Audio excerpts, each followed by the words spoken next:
pessoal, tudo bem? Meu nome é Bárbara, sou professora de redação e a gente vai ter hoje mais uma aula do projeto Educage. A aula de hoje é a aula sobre dissertação argumentativa, um tema muito importante para a gente, até porque se a gente for parar para analisar, todos os vestibulares aí contam com uma proposta de redação e a grande maioria desses vestibulares cobram uma dissertação argumentativa. Por isso é muito importante a gente entender de fato o que é esperado nesse tipo de texto, nesse gênero textual, para que a gente consiga cumprir adequadamente as expectativas das provas. Tudo bem? Vamos lá então. Antes de tudo, a gente precisa discutir alguns conceitos iniciais, né? Muito mais do que perguntar o que vai cair, qual é o tema que vai cair, tem uma estrutura pronta ou não, a gente precisa entender o que é que o gênero dissertação argumentativa espera da gente no dia da prova, no momento da escrita.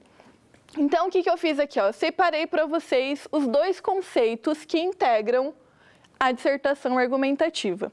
Então, as pessoas me perguntam, Bárbara, o que eu tenho que fazer na prova do Enem? O que eu tenho que fazer na prova da FUVEST? O que eu tenho que fazer na prova da VUNESP? Uma dissertação argumentativa.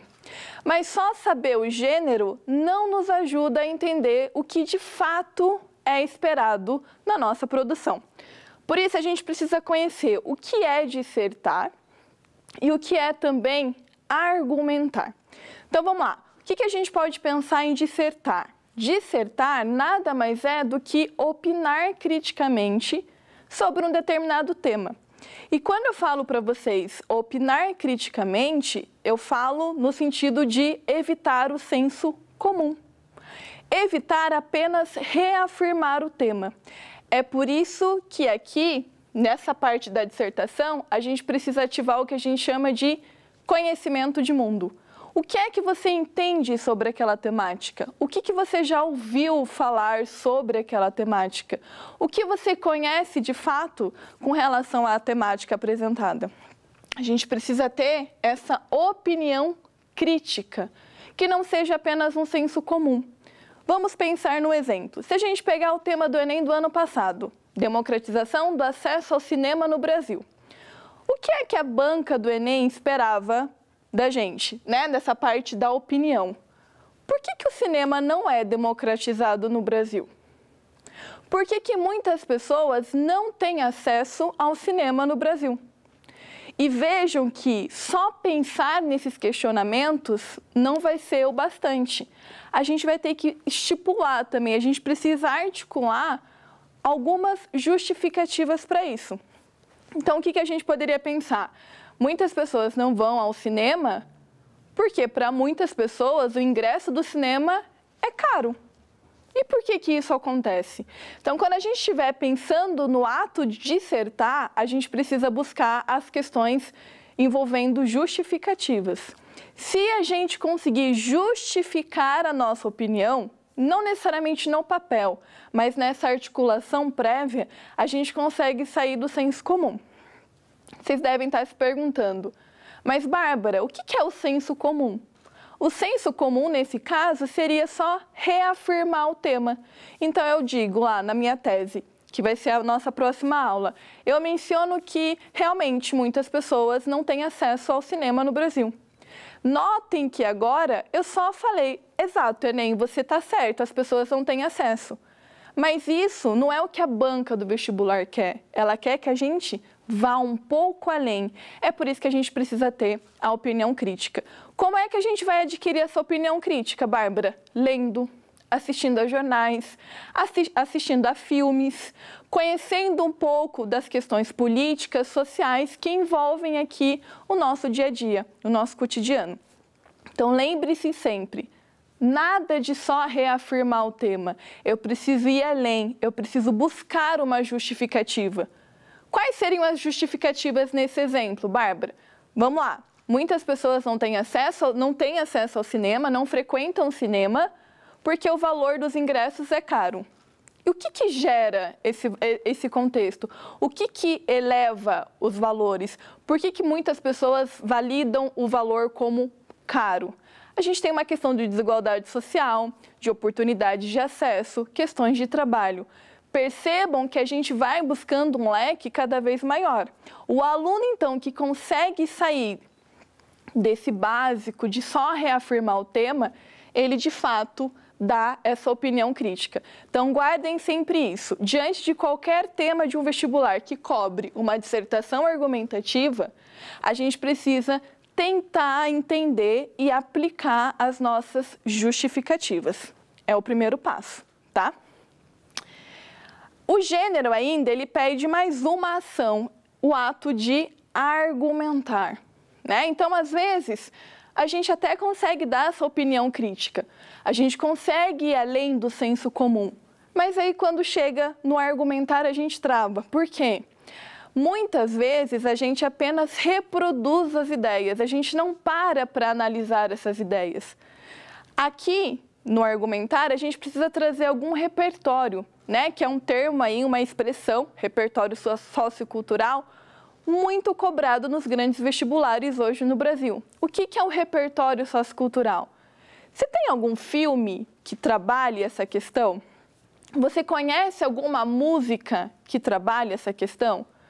Você conhece algo da filosofia, da sociologia, que auxilia a ancorar esse conceito, a sua opinião? Então, a gente precisa, de novo, ir além.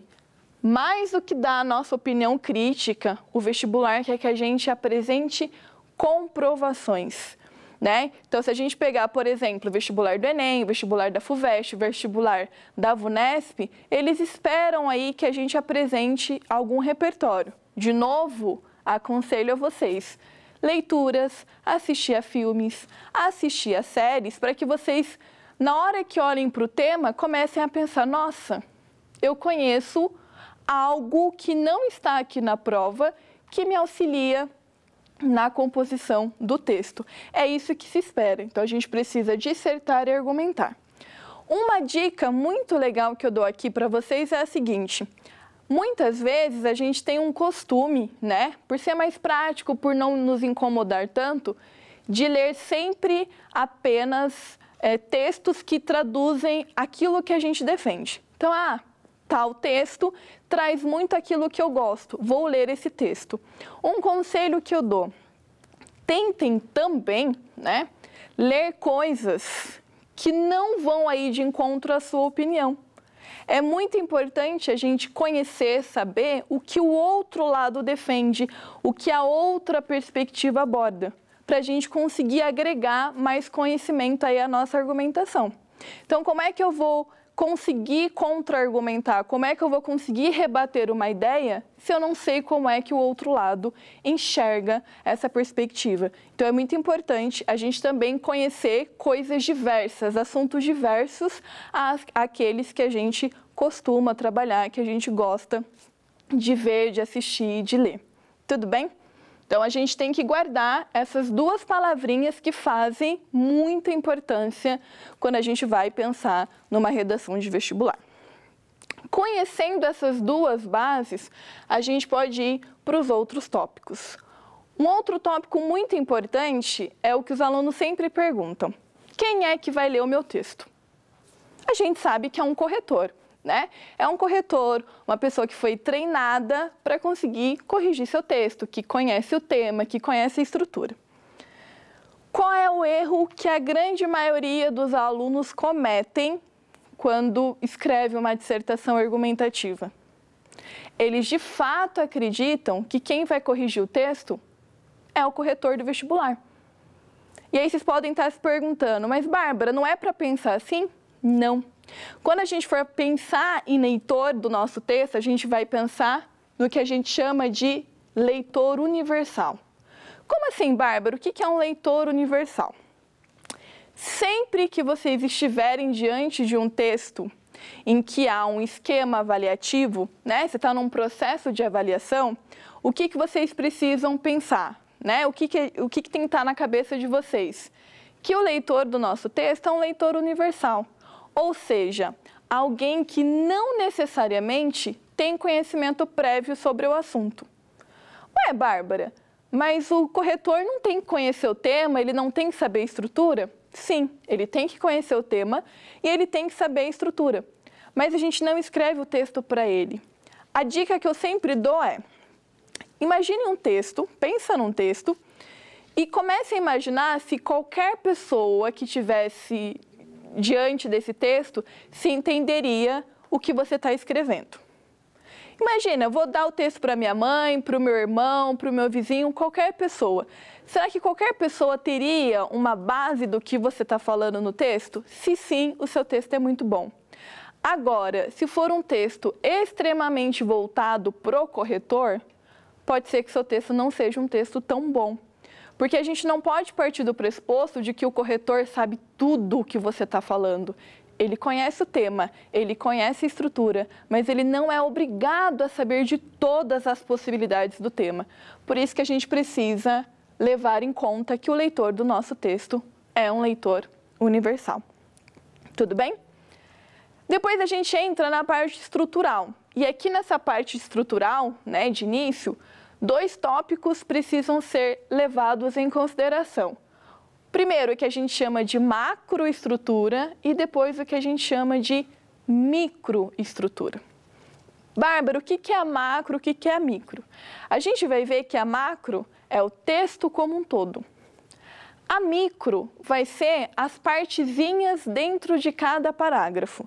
Então, o que a gente pode deduzir aqui? Que quando a gente está diante de uma dissertação argumentativa, a gente tem o começo, meio e fim, que é a macroestrutura, e o começo, meio e fim dentro de cada parágrafo. Ou seja, o que a gente tem que guardar? Essa estrutura. Sempre quando a gente for falar de dissertação argumentativa, essa ideia de começo, meio e fim, obrigatoriamente precisam ser evidenciadas no seu texto. Tudo no seu texto, em qualquer momento do seu texto, a gente precisa ter o começo, o meio e o fim. Na macroestrutura, esse começo, meio e fim ganham o nome de introdução, desenvolvimento e conclusão. Na microestrutura, esses nomes variam, né? Depende. Agora eu vou ver quais são os 3 momentos dentro da introdução, quais são os 3 momentos dentro do desenvolvimento e quais seriam aí os 3 momentos da conclusão do texto, tá? Então, assim, a gente precisa sempre estruturar.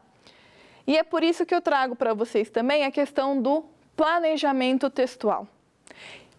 Isso é muito, muito, muito, muito importante para a gente.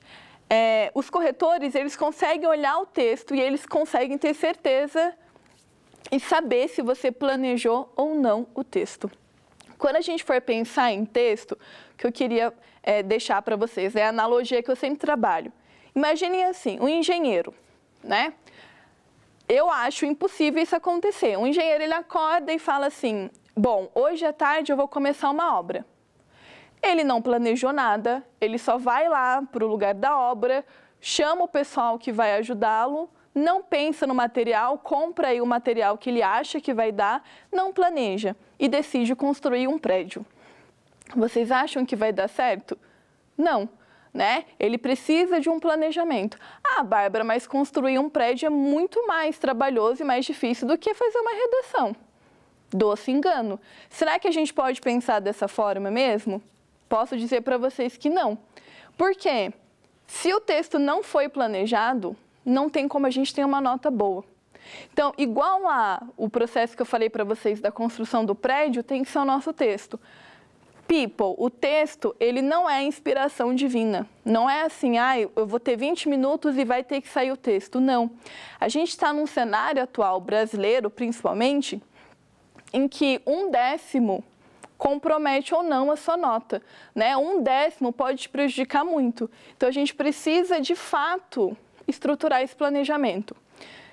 Como é que a gente vai pensar nisso, Bárbara? A gente vai ver isso na próxima aula, mas só para vocês entenderem o que eu estou falando. Olhou para o tema, democratização do acesso ao cinema no Brasil.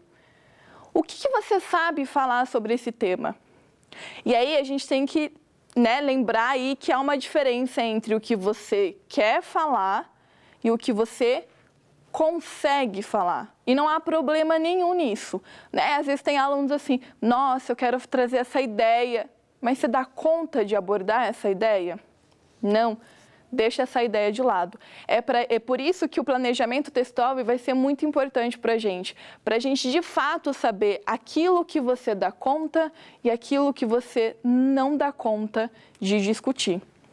A gente vai ter uma aula específica para isso, porque realmente é muito importante a gente ter essa noção do que a gente quer fazer no texto, de onde a gente está saindo, de onde você vai sair e qual é o ponto ali que você quer chegar. A gente precisa ter esse caminho, esse trilho muito bem estruturado, senão a gente não consegue aí argumentar, a gente não consegue dar uma opinião crítica.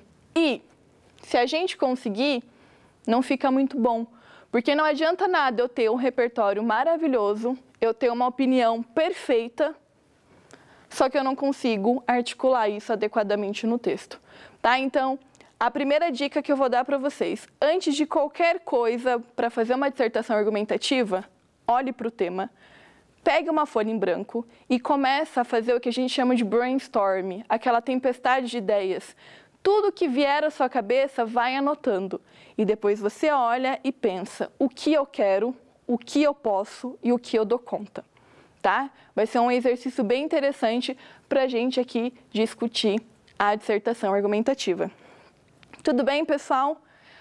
Por hoje é isso. Espero que vocês tenham gostado da aula, né? Uma aula bem básica para a gente pegar essa parte estrutural e a gente se encontra nas próximas aulas. Obrigada!